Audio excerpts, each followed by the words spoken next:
Mutiara Batu Kajang, TK SD Mutiara Batu Kajang, ya. Puji Tuhan. Terima kasih juga kepada kepala sekolah Miss Milda Deni yang saya gantikan jadwalnya sahabat ini. Terima kasih sudah memberikannya kesempatan untuk melayani di Jemaat Getsemani dan juga sekolah. Dan terima kasih juga kepada Ibu Esther. Ibu Esther ini orang tua dan bahkan ibu ini dulu melayani di Sekolah Sahabat Cabang Lambang Kuning, ya. Terima kasih sudah menghubungi. Tuhan berkati selalu. Dan saya bersyukur ternyata TK SD Mutiara Batu Kajang ini satu-satunya sekolah Kristen, ya, di sana. Saya adalah produk sekolah Kristen, sekolah Advent. Saya SD di SD Advent 1 Medan.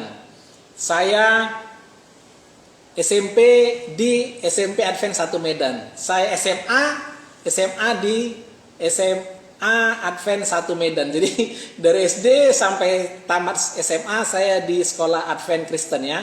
Kemudian bahkan kuliahnya pun adalah di Universitas Advent.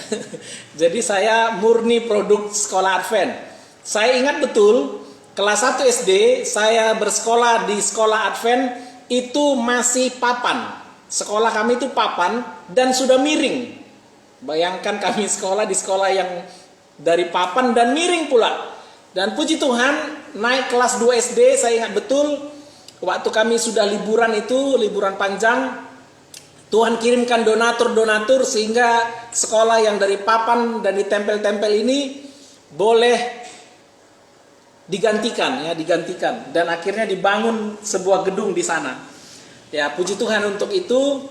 Kami bersyukur sekali akhirnya sampai hari ini gedung sekolah kami itu sudah menjadi lantai 3 dan sudah gedung. Ya, harapan dan doa kita juga TK dan SD Mutiara Batu Kajang boleh juga menjadi sekolah yang demikian pada waktunya Tuhan akan berikan. Amin. Pada hari Sabat yang indah ini, judul firman Tuhan kita adalah dipanggil menjadi milik Kristus. Dipanggil menjadi milik Kristus.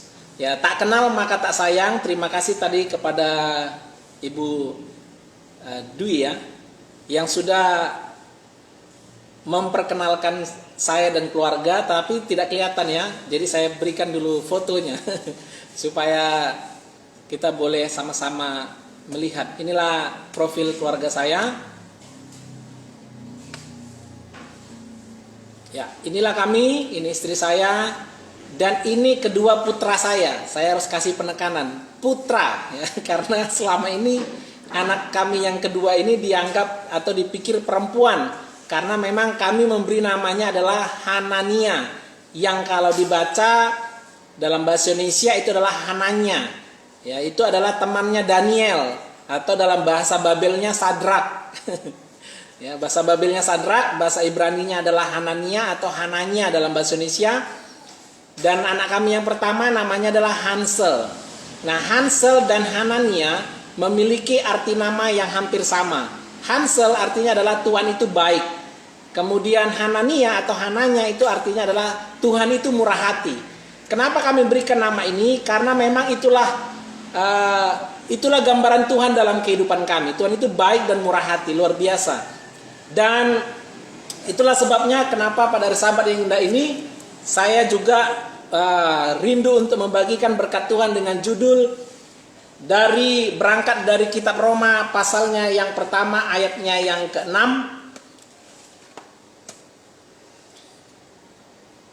Kamu juga termasuk di antara mereka, kamu yang telah dipanggil menjadi milik Kristus.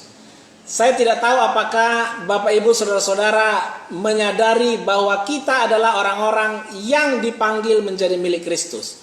Kalau Rasul Paulus pada masa yang lalu berbicara kepada jemaat di Roma, tentunya ayat yang sama ini akan juga menjadi bagian kita semuanya sekarang ini.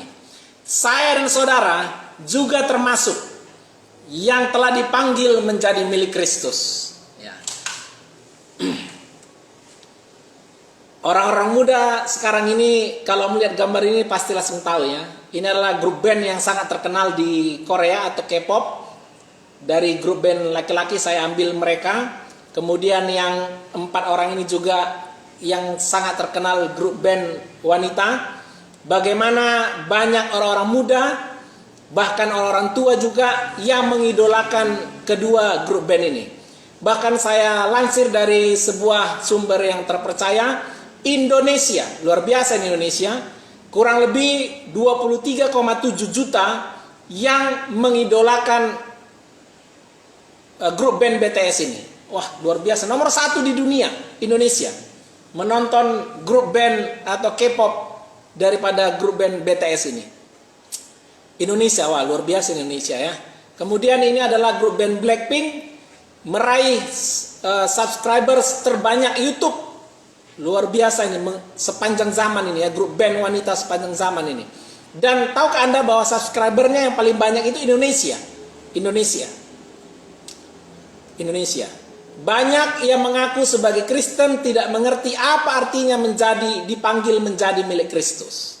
Sehingga banyak orang muda kita yang mengidolakan grup-grup band tadi, ya karena mungkin cantik dan ganteng ya.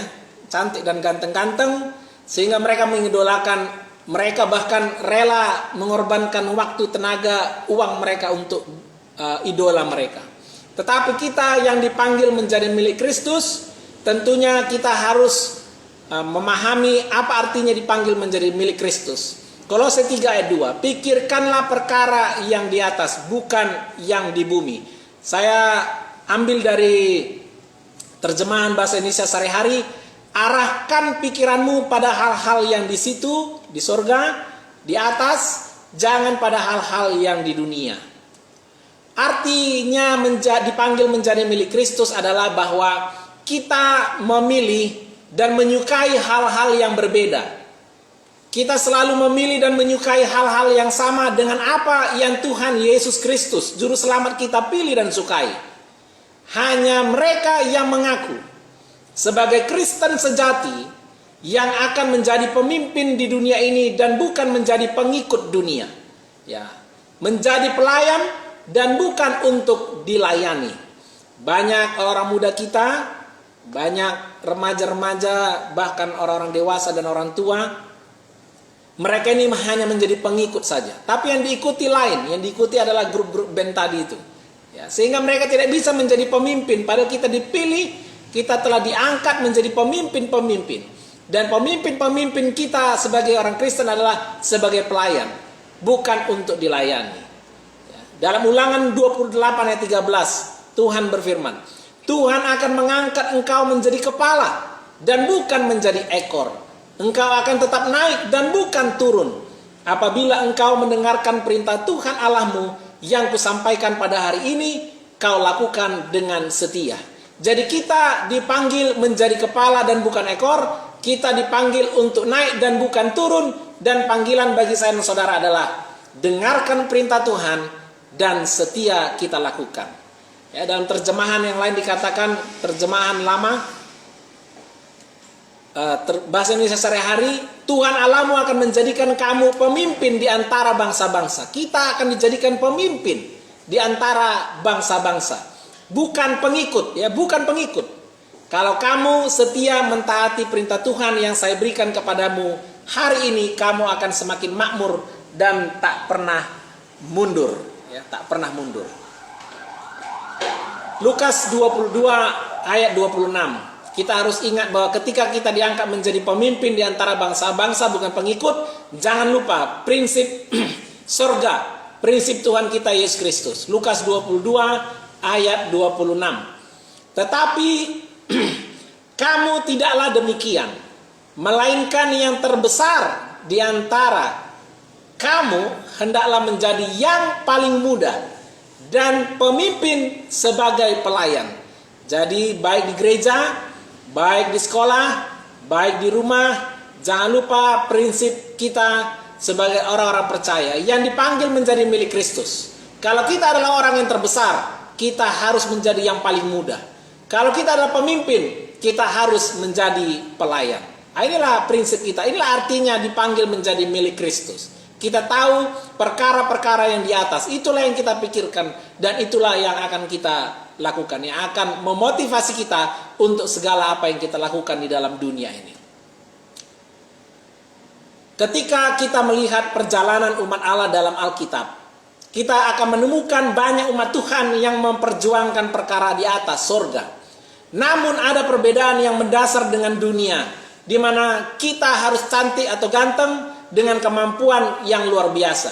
Tetapi adalah suatu hal yang lebih luar biasa ketika kita melihat Allah gemar menggunakan orang-orang yang tidak mungkin bagi dunia. Orang-orang yang kita tidak akan pernah duga. Sehingga terlihat perbedaan antara perkara dunia dan perkara surga.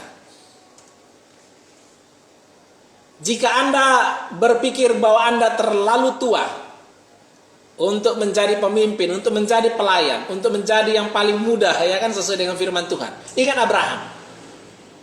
Jika Anda berpikir bahwa Anda terlalu muda, ingatlah Daud, ingat Timotius. Jika Anda berpikir bahwa Anda tidak bertalenta, ingat murid-murid Yesus. Kebanyakan dari mereka bukanlah orang-orang yang hebat dalam pendidikan. Jika Anda berpikir bahwa Anda adalah orang berdosa, tidak layak, ingatlah Saulus yang Tuhan panggil menjadi Paulus. Kita akan belajar dari Samuel. Kenapa dari Samuel?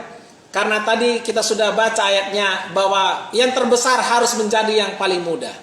Saya rindu untuk mengartikan juga hal-hal ini secara rohani. Mungkin kita adalah orang-orang yang baru di dalam apa? Di dalam keimanan ini. Kita adalah orang yang paling muda mungkin. Ya, mungkin orang menganggap kita secara rohani masih anak-anak. Atau mungkin kita sudah lama di dalam keimanan kita, tapi selama ini arti atau makna dipanggil menjadi milik Kristus itu belum sepenuhnya kita pahami, sehingga kita secara keimanan stagnan atau berhenti, tidak bertumbuh kita. Di dalam 1 Samuel 3 ayat 1 bagian A dikatakan, Samuel yang muda itu menjadi pelayan Tuhan di bawah pengawasan Eli, ya, Imam Eli. Perhatikan ayat itu mengatakan Samuel yang muda. Tidak hanya Samuel yang muda. Nah, faktanya sampai titik itu dalam ceritanya Samuel seringkali disebut sebagai anak-anak. Ya, sebagai contoh di dalam 1 Samuel 2 ayat 11, anak itu menjadi pelayan Tuhan, maksudnya Samuel. 1 Samuel 2 ayat 18, ia masih anak-anak. 1 Samuel 2 ayat 21, makin besarlah Samuel yang muda itu. 1 Samuel 2 ayat 26, Samuel yang muda itu. Jadi Samuel muda, bahkan masih anak-anak waktu itu. Sudah menjadi apa? Pelayan Tuhan. Artinya begini. Apakah Anda muda secara badani, fisik? Apakah Anda muda secara keimanan? Apakah Anda muda secara pertumbuhan keimanan? Jangan lupa, ketika kita mau dipakai oleh Tuhan, kita akan menjadi semakin besar, semakin dikasihi oleh Allah dan manusia. Tuhan rindu memakai saya dan saudara. Samuel yang masih muda. Pengulangan adalah suatu cara yang digunakan sebagai bentuk penekanan. Penulis sedang memusatkan perhatian kita kepada masa muda Samuel. Ia hanyalah seorang anak kecil yang bertumbuh dan melayani para orang dewasa. Ia adalah anak kecil yang masih rentan dan hidup jauh dari orang tuanya. Dia adalah seorang anak yang sepertinya tidak terlalu berarti. Mari kita lihat sejenak bagaimana keadaan Samuel yang muda ini ketika dia bertumbuh. Di lingkungan seperti apa Samuel bertumbuh? Di dalam 1 Samuel pasalnya yang ketiga ayat yang pertama bagian B, pada masa itu firman Tuhan jarang, penglihatan-penglihatan pun tidak sering. Nah, biasanya di zaman itu firman Tuhan akan sering datang kepada para nabi ataupun melalui para imam besar. Bahkan penglihatan-penglihatan ini sering sekali akan Tuhan berikan. Tetapi di zaman Samuel bertumbuh itu sudah jarang. Ya tentunya di zaman kita juga terjadi hal yang sama. Itu sebabnya kita bersyukur ada pandemi, ada COVID. Kita bersyukur dari kemalangan. Musibah menjadi berkat bagi saya dan saudara umat Tuhan. Kenapa? Dengan adanya musibah ini, kita lebih banyak di dalam merenungkan firman Tuhan. Kita yang tadinya jarang untuk membuka firman Tuhan menjadi sering. Kita yang tadinya jarang untuk membayangkan, merenungkan penglihatan-penglihatan, nubuatan-nubuatan dalam Alkitab, itu menjadi lebih tekun kita dalam hal itu. Perhatikan bahwa tidak ditulis bahwa tidak ada pelayan dalam bait suci. Tidak ditulis tidak ada imam. Tidak ada pengorbanan atau aktivitas yang berhubungan dengan bait suci. Sepertinya semuanya fungsi harian yang berhubungan dengan pelayanan bait suci tetap berjalan seperti biasanya. Kira-kira kerohanian kita sebelumnya apakah seperti ini? Atau jangan-jangan sekarang kerohanian kita masih seperti itu? Atau jangan-jangan anak-anak kita, orang muda, di dalam rumah tangga, dalam sekolah, dalam gereja, mereka adalah orang-orang yang mungkin sepertinya secara harian ya beribadah, berdoa, baca Alkitab, tapi sebenarnya tidak ada makna yang lebih dalam daripada itu. Tetapi dengan perbedaan yang sangat besar, firman Tuhan yang jarang itu, Allah jarang menampakkan dirinya, Allah hampir ya tidak hadir, bahkan hampir menjadi tidak terdengar. Itulah kehidupan kerohanian di zaman Samuel ketika dia bertumbuh besar dan semakin besar. Bagaimana dengan kita sekarang ini? Apakah sering kita menjadikan alasan-alasan yang demikian ini untuk menyatakan bahwa ya saya bertumbuh dengan keadaan yang tidak enak, pendeta. Ya, Bapak Ibu guru yang saya kasihi, saya bertumbuh dalam keadaan yang tidak enak, suasana situasi tidak, saya hidup di lingkungan A. Itu tidak menjadikan alasan untuk bertumbuh baik secara keimanan. Contohnya adalah Samuel. Lebih lanjut, mari kita lihat bagaimana lingkungan kerja daripada Samuel ini nantinya. Di dalam Amos 3 ayat 7, Alkitab berkata, sungguh Tuhan Allah tidak berbuat sesuatu tanpa menyatakan keputusannya kepada hamba-hambanya, para nabi. Dan bila tidak ada wahyu, menjadi liarlah rakyat. Amsal 29 ayat 18. Kita harus ingat bahwa di zaman saya dan saudara, Tuhan tidak lagi memberikan ini kepada kita. Kenapa? Sudah lengkap. Alkitab sudah diberikan kepada kita. Tetapi di zaman Samuel, mereka sangat membutuhkan pernyataan-pernyataan Allah melalui para nabi. Jadi sebenarnya kita yang hidup di zaman akhir ini tidak ada alasan untuk bilang, tidak ada wahyu. Karena Tuhan sudah memberikannya sangat-sangat cukup. Itu sebabnya Tuhan tidak lagi menambahkan Alkitab. Ya. Dan kita tidak ada alasan untuk menjadi liar dengan situasi dan keadaan pandemi ini. Kita tahu banyak orang sekarang menjadi jahat, ya, tingkat kejahatan meningkat oleh karena pandemi, oleh karena banyak orang yang putus kerja, banyak orang yang tadinya kerja sudah sulit untuk mendapatkan pendapatan. Tetapi Samuel yang muda, dia bertumbuh, dilatih dalam kepemimpinan yang spiritual, yaitu menjadi pelayan. Tetapi sang pelatih utama, Tuhan sendiri, Allah sendiri, seolah-olah tidak ada di sana. Apa buktinya? Di dalam 1 Samuel 2 ayat 12 dikatakan demikian. Adapun anak-anak lelaki Eli adalah orang-orang dursila. Mereka tidak mengindahkan Tuhan. Ya, tidak mengindahkan Tuhan mereka. Ini keadaannya. Ayat 17. Dengan demikian sangat besarlah dosa kedua orang muda itu di hadapan Tuhan. Sebab mereka memandang rendah korban untuk Tuhan. Ayat 22 dan 24. Eli telah sangat tua. Imam Eli telah sangat tua. Apabila didengarnya segala sesuatu yang dilakukan anak-anaknya terhadap semua orang Israel. Dia katakan demikian ayat 24. Janganlah begitu anak-anakku. Bukan kabar baik yang kudengar itu. Bahwa kamu menyebabkan umat Tuhan melakukan pelanggaran. Bapak Ibu, saudara-saudara, adik-adik yang saya kasihi. Kita ini sebagai orang Kristen yang dipanggil menjadi milik Kristus, apakah kita melakukan pelanggaran yang sama? Apakah kita menjadi pemimpin pelayan? Apakah kita menyadari bahwa kita ini adalah orang-orang yang dilihat, orang-orang yang menjadi contoh? Apakah kita telah menjadi contoh yang buruk sehingga menyebabkan umat Tuhan yang lain juga melakukan pelanggaran, atau sebaliknya? Ya, tentunya pelajaran pada hari Sabat ini kita rindu memahami arti dipanggil menjadi milik Kristus dalam hal yang sesungguhnya, yaitu seperti Samuel, ya, seperti Samuel. Keadaan yang jahat, lingkungan mungkin ada orang-orang di gereja, di sekolah, atau mungkin orang-orang yang kita kenal baik. Seharusnya menjadi orang-orang yang juga menjadi contoh yang baik, tetapi menjadi contoh yang buruk. Tidaklah menjadi alasan kita. Tidak hanya mereka anak-anak Imam Eli ini memilih untuk menjalani kehidupan yang tidak bermoral. Mereka juga memperkenalkan unsur-unsur dari penyembahan berhala, persundalan dalam pelayanan mereka kepada Allah di surga. Ini adalah menjadi suatu kebiasaan yang sangat menghujat Allah yang Maha Kudus. Sehingga ia secara perlahan menarik diri. Firman-Nya menjadi jarang.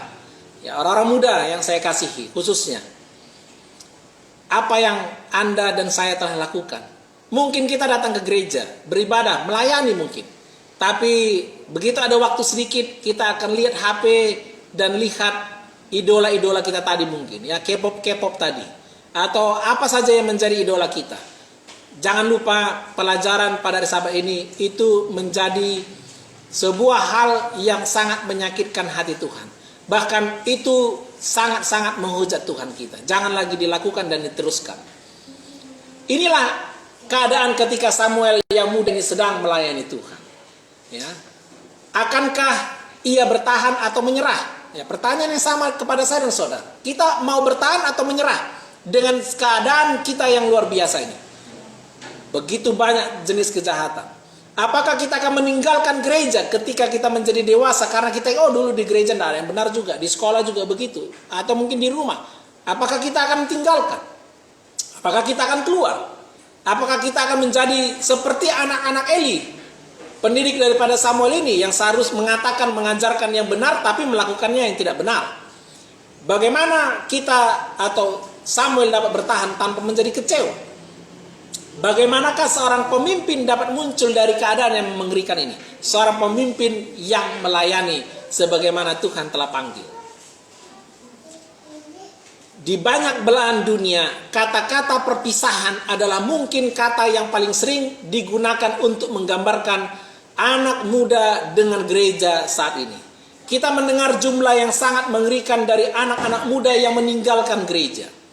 Dan menjadi perhatian dari hampir semua pemimpin gereja dari setiap level kepemimpinan. Salah satu alasan yang paling sering diberikan oleh anak-anak muda adalah karena ketidaksesuaian antara apa yang diajarkan dan apa yang dipraktekkan. Apa yang kita katakan dan apa yang kita lakukan. Itu sebabnya orang tua, para guru, para pemimpin, pendeta, ketua jemaat, majelis, kita semua yang menjadi contoh. Mari kita sesuaikan apa yang kita ajarkan dan kita praktekkan. Kalau masih belum, mari kita bertobat. Kalau masih kalah, mari kita mohon kuasa ilahi, Roh Kudus. Karena hanya Roh Kudus yang sanggup mengubah kita, roh dan juga pikiran kita menjadi baru. Hanya Dia yang boleh mengubah kita. Kita mohon dengan penuh. Kalau sudah dimohon masih gagal, kalau boleh puasa kita supaya Tuhan memberikan jawaban itu. Dan jangan hanya berdoa. Kita pun ada andil dalamnya. Ada usaha-usaha kita yang harus kita lakukan. Tapi kita berubah karena usaha itu. Tetapi apa yang kita doakan, apa yang kita imankan itu, kita juga harus berusaha untuk melakukannya. Dan Tuhan, bagian Tuhan untuk mengubah, Dia akan lakukan. Orang muda mencari seorang inspirator dalam hal kemurnian, dalam hal integritas, kasih dan empati. Tetapi sering dasar kehidupan dan kebajikan Kristen ini tidak diindahkan dalam kehidupan sehari-hari. Ini merupakan hal yang sama pada zaman Samuel yang muda. Bagaimana kita meresponnya? Mari kita lihat teladan daripada Samuel ini. Yang pertama, Samuel adalah seorang yang selalu rindu dekat kepada Allah dan suka mendengar Tuhan. Ya, di dalam 1 Samuel 3:3, lampu rumah Allah belum lagi padam, Samuel telah tidur dalam bait suci Tuhan. Nah, saya mau katakan bahwa Samuel ini tidurnya pun di mana? Di rumah Tuhan. Ya, berapa banyak dari antara kita? Paling tidak kalaupun karena pandemi wilayah kita mungkin merah dan lain sebagainya tidak boleh ke gereja. Paling tidak di rumah, apakah kitab suci, Alkitab ada di sebelah kita, kita tidur dengan Alkitab ya. Ini adalah satu hal yang sangat penting. Atau mungkin buku-buku roh nubuat kita baca sedemikian rupa, kita tidur juga dengan itu ya. Atau sebaliknya, kita tidur dengan melihat HP, kita tidur dengan melihat tontonan yang kita suka, kita tidur dengan hal-hal yang sebenarnya bukan perkara di atas, tetapi perkara di bumi. Ya. Ayat 4 1 Samuel 3 katakan, lalu Tuhan memanggil Samuel, Samuel, dan ia menjawab, iya Bapa. Ketika Samuel mendapat panggilan dari Tuhan, dia pikir itu adalah Bapa lahirianya secara rohani, yaitu Imam Eli. Ya. Sehingga dia pergi ke Imam Eli, sampai 3 kali dia pergi. Iya Bapa. Bapak memanggil saya. Oh, tidak ada saya panggil, kata Imam Eli. Terus sebanyak 3 kali. Jadi Samuel ini belum mengenal Tuhan. Firman Tuhan belum pernah dinyatakan kepadanya. Jadi Samuel belum mengenal Tuhan. Firman Tuhan belum pernah dinyatakan kepadanya. Bagaimana dengan saya dan saudara?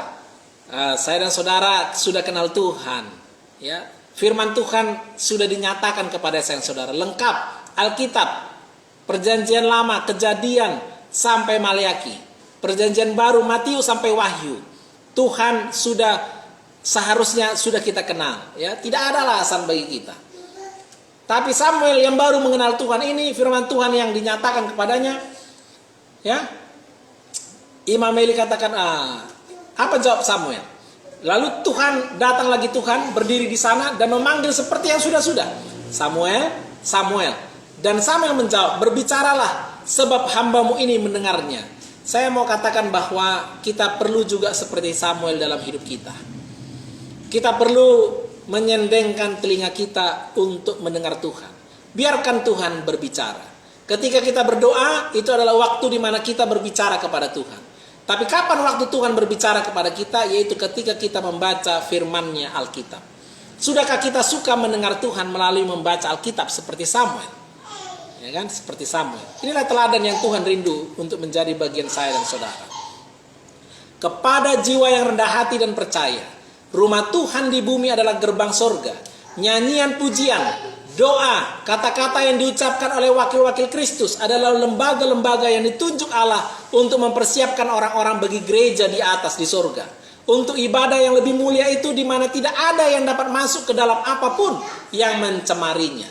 Jadi banyak orang sebelum pandemi ogah-ogahan masuk gereja. Sesudah pandemi banyak orang rindu untuk apa? Masuk gereja. Itu sebabnya saya katakan tadi, pandemi, virus COVID, inilah musibah yang juga menjadi berkat bagi saya.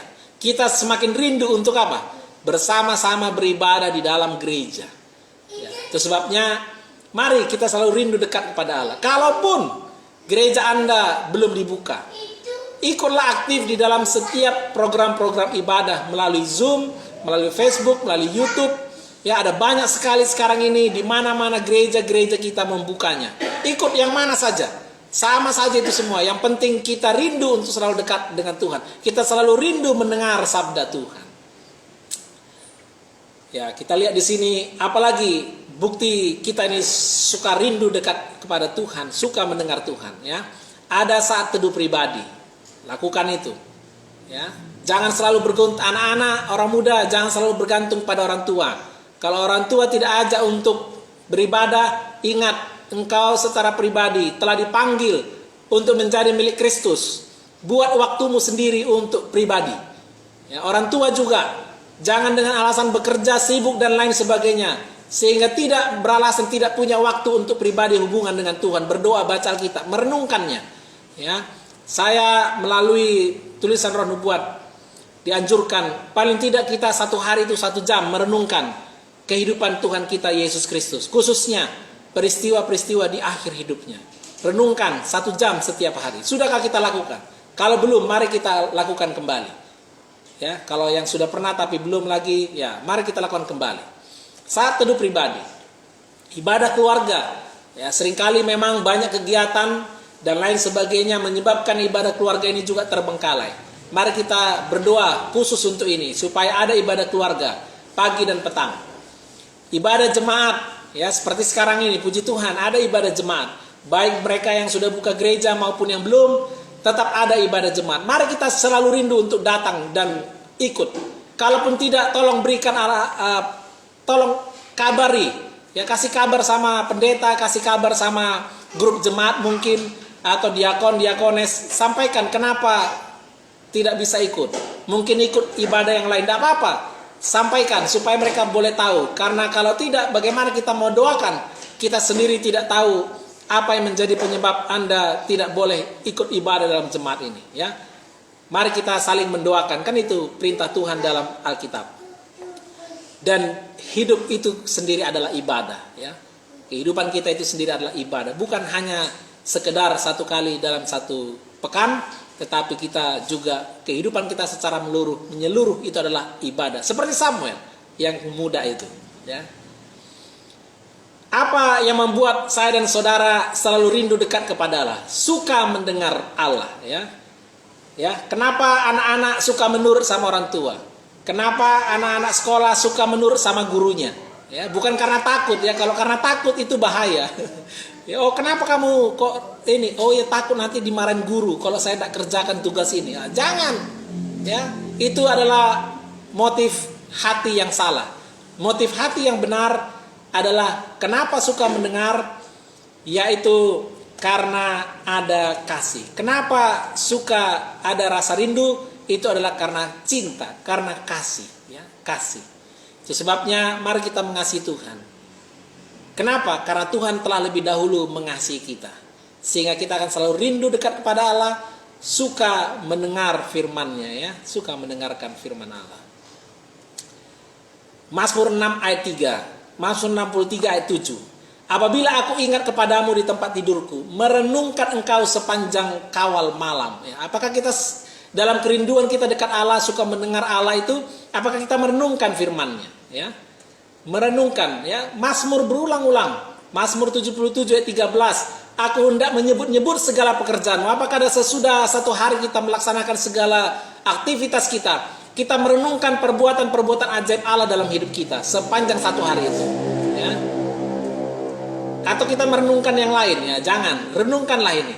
Karena inilah hal-hal perkara-perkara yang di atas. Inilah artinya kita dipanggil menjadi milik Kristus. Mazmur 119 ayat 48. Aku menaikkan tanganku kepada perintah-perintahmu yang kucintai, dan aku hendak merenungkan ketetapan-ketetapanmu. Berapa banyak orang-orang muda, berapa banyak para guru, berapa banyak para pelayan-pelayan Tuhan di gereja, orang tua kita semuanya, yang masih mengingat 10 hukum, yang masih menyatakan dan mengajarkannya dimanapun kita berada kepada anak-anak kita. Berapa banyak daripada kita yang menyatakan perintah-perintah Allah untuk saling mengasihi ini kepada kaum keluarga kita, kepada anak-anak didik kita, kepada semua orang. Ya. Ibrani 3:15. Tetapi apabila pernah dikatakan pada hari ini, jika kamu mendengar suara Tuhan, janganlah keraskan hatimu seperti dalam kegeraman. Jangan kita menjadi orang yang tidak punya telinga. Mari kita seperti Samuel yang mendengarkan, siap mendengarkan apa kata Tuhan. Ya. Teladan Samuel yang berikutnya adalah menolak keadaan yang biasa-biasa saja. Ya. Dia bukanlah orang yang biasa, dan saya dan saudara juga bukanlah orang yang biasa. Mungkin kita berbeda dengan orang-orang di sekeliling kita, berbeda kita. Yang lainnya ke belakang, kita ke depan. Yang lain ke kiri, kita ke kanan. Ya, kita dipandang aneh mungkin sama orang lain. Bahkan seringkali kita dituduh. Ya, dituduh kita ini orang-orang yang sesat. Kenapa? Karena berbeda kita. Tidak apa-apa. Memang kita harus berbeda. Kita harus menolak keadaan yang biasa-biasa saja.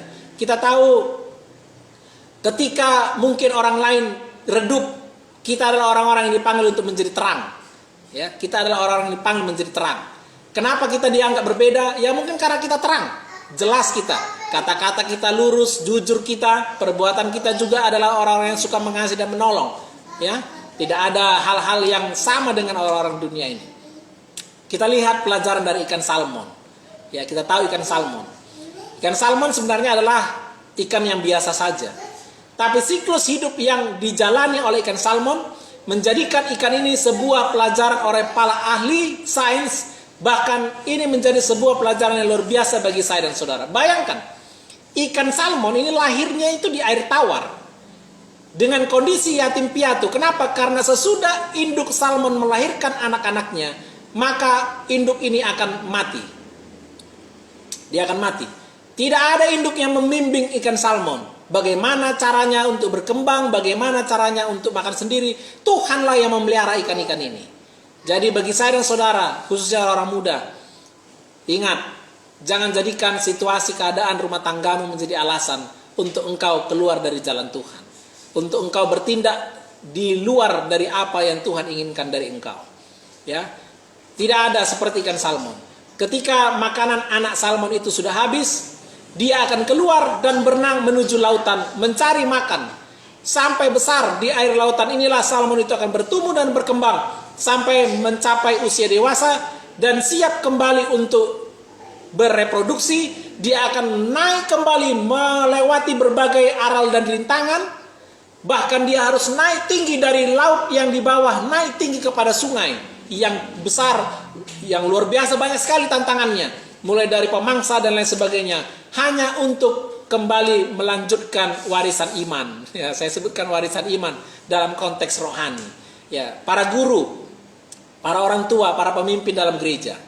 Anda juga, kita juga adalah orang-orang yang memiliki tantangan-tantangan yang besar. Tapi kita dipanggil untuk menolak keadaan yang biasa. Orang muda, anak-anak, Anda juga telah dipanggil menjadi milik Kristus. Mari tolak keadaan yang biasa-biasa saja. Jangan puas dengan keadaanmu sekarang, khususnya kerohanianmu. Selalu kembangkan. Talenta mungkin hanya satu Tuhan berikan. Kembangkan supaya Tuhan boleh pertambahkan talenta itu. Bagi yang memiliki 3 atau 5, kembangkan itu untuk kemuliaan Tuhan. Inilah ikan-ikan salmon yang luar biasa. Mereka naik dari air asin ke air tawar, naik kepada sungai yang tinggi dan deras dengan segala rintangannya. Tapi mereka berhasil. Walaupun banyak juga yang gagal, tetapi banyak sekali yang berhasil. Samuel, teladan yang berikutnya adalah seorang yang berbakti kepada orang tua. Ya, saya katakan, saya masukkan lagi guru. Kenapa? Karena guru adalah juga orang tua rohani kita. Baik di sekolah, baik di gereja, ada guru-guru di sana. Itulah sebabnya mari ikuti teladan Samuel. Ibu Samuel, Hana, menceritakan kepada Samuel cerita tentang keajaiban kelahirannya. Apakah para orang tua, para guru menceritakan keajaiban daripada orang-orang muda ini? Apakah Anda menceritakannya? Mereka lahir bukan dengan proses yang mudah. Mereka lahir dengan sebuah keajaiban. Ya.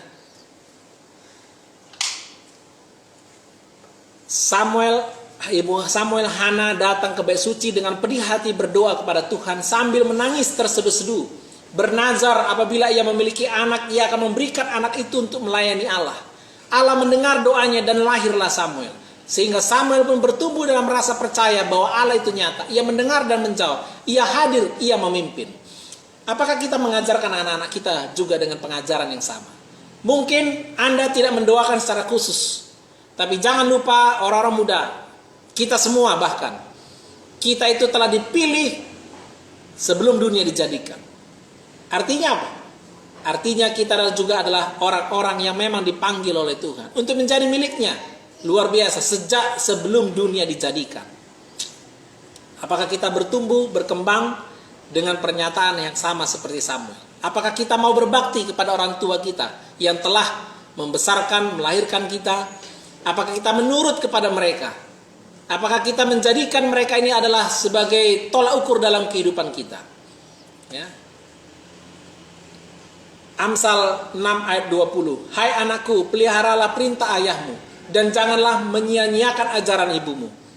Para guru juga adalah ayah dan ibu kita di sekolah, di gereja. Tambatkanlah senantiasa semuanya itu pada hatimu, kalungkanlah pada lehermu.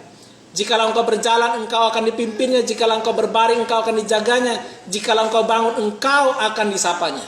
Kalau ada orang-orang lain yang mengajarkan dari ajaran yang baik dari para guru, dari para orang tua kita, jangan dengarkan. Ayat sautan kita sudah kita baca dalam kitab Amsal, pasal yang pertama ayat 10. Jangan ikuti mereka yang mau mengajak kita untuk berbuat dosa.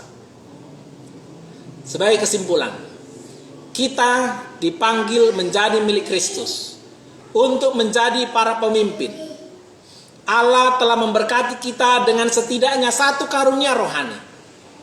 Allah akan dengan sukacita menggunakan hambanya seperti saya dan saudara untuk membawa pengaruh bagi kerajaannya. Di dalam sebuah kutipan sejarah para nabi halaman 203-204. Oleh mempertahankan dengan setia kejujuran sebagai orang Kristen, mereka akan memberikan suatu pengaruh yang kuat di dalam pekerjaan pembaruan. Orang-orang yang seperti itu diperlukan sekarang ini. Tuhan mempunyai suatu pekerjaan bagi masing-masing mereka. Tidak pernah manusia memperoleh hasil yang lebih besar bagi Allah dan manusia daripada yang dapat diperoleh pada zaman kita ini oleh mereka, orang-orang muda, dan kepada saya dan saudara semuanya, yaitu yang setia kepada tugas yang telah dipercayakan Allah kepada mereka. Jadi kita dipanggil menjadi milik Kristus. Ada tugas yang dipercayakan kepada saya dan saudara. Ada tugas. I will go. Aku akan pergi. Itulah tugas yang akan kita pelajari selama 5 tahun ke depan. Kalau Tuhan Yesus belum datang. Gereja kita, sekolah kita selama 5 tahun ke depan seluruh dunia. Ada tugas. I will go. Seperti Samuel. Yaitu menjadi pelayan. Menjadi kepala. Menjadi pemimpin. Menjadi orang-orang yang akan memuliakan nama Tuhan. Saya bawa firman Tuhan ini hanya di dalam nama Yesus, Tuhan dan Juru Selamat kita. Amin.